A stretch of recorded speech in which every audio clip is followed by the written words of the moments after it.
તો અમદાવાદથી જાણકારી કે જ્યાં પોલીસ ઉચ્ચ અધિકારીઓની ગુનામાં સંડોવણી મામલે હાઈકોર્ટે ચિંતા વ્યક્ત કરી છે। અપહરણ કેસમાં આઈપીએસ રવિન્દ્ર પટેલની શંકાસ્પદ ભૂમિકાથી કોર્ટે ચિંતા વ્યક્ત કરી। 1 એપ્રિલે આંબાવાડી વિસ્તારના એક ફ્રૂટ વેપારીનું અપહરણ થયું હતું। અપહરણ કેસમાં પોલીસ ફરિયાદ ન થતાં હાઈકોર્ટમાં અરજી થઈ હતી। પોલીસે વર્દીનું સન્માન કરવું જોઈએ, ગુનેગારની જેમ વર્તવું જોઈએ નહીં તેવું હાઈકોર્ટે કહ્યું। હાઈકોર્ટે કહ્યું કે શું પોલીસ વિરુદ્ધ કોઈ કાર્યવાહી નહીં કરવાની કોઈ યોજના ચાલે છે? હાઈકોર્ટે સરકારને વેધક સવાલો કર્યા। આઈપીએસ વિરુદ્ધ ગંભીર આક્ષેપ હોય તો જિલ્લા પોલીસ અધિક્ષક તરીકે ફરજ બજાવી શકે, આવો સવાલ પણ પૂછ્યો। આપણે કહી દઈએ કે આઈપીએસ રવિન્દ્ર પટેલ હાલ પાટણ એસપી તરીકે ફરજ બજાવે છે। પોલીસ કમિશનરે અરજી વાંચ્યા વગર કચરા પેટીમાં ફેંકી હોવાનું લાગે છે તેવું પણ હાઈકોર્ટે સામે કહ્યું હતું। પૂછ્યું કે શું આ આઈપીએસ અને પોલીસ કમિશનર મિત્રો છે કે પછી બેચમેટ્સ છે? શા માટે આ આઈપીએસને બચાવવા માટેના પ્રયાસ થઈ રહ્યા છે? રાજ્ય સરકારે નિષ્પક્ષ તપાસની કોર્ટમાં ખાતરી આપી છે। 18મી જૂન સુધી વિસ્તૃત તપાસ કરી રિપોર્ટ રજૂ કરવાનો હુકમ કરાયો છે।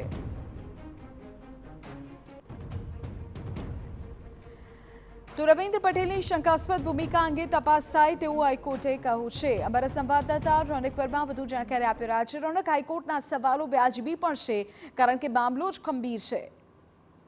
જી બિલકુલ, તે પાછલા દિવસોના ઘટનાક્રમની વાત કરીએ તો કોઈ પણ સામાન્ય માણસને તકલીફ પડે તો તે સૌપ્રથમ પોલીસ પાસે જાય છે, જે અધિકારીઓ હોય છે તેની પાસે જાય છે, પરંતુ જે અધિકારી પાસે જાય છે તેની પાસે કોઈ આશા અપેક્ષા વગર તે જ સામે ગુનાહિત કૃત્યોમાં સામેલ હોય તે કયા પ્રકારે વ્યાજબી ગણાય અને જો ત્યાંથી પણ તેને ન્યાય મળે તો આખરે જે પીડિત વ્યક્તિ છે તે હાઈકોર્ટની શરણે જાય છે। અને આ પ્રસ્તુત કેસમાં પણ એવું જ છે।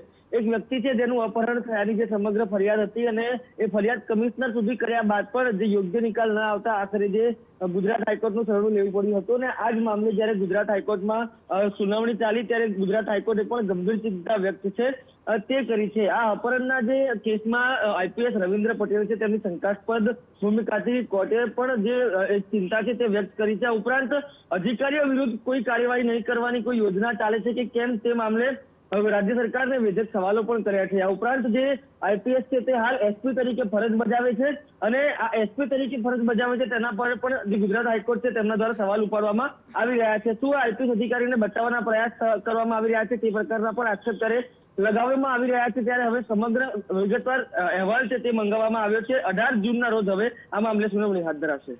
ઓકે રોનક, આભાર જાણકારી બદલ। તો 18મી તારીખે કયા પ્રકારે સુનાવણી થાય છે, રિપોર્ટમાં શું સામે આવે છે તે જોવું રહ્યું।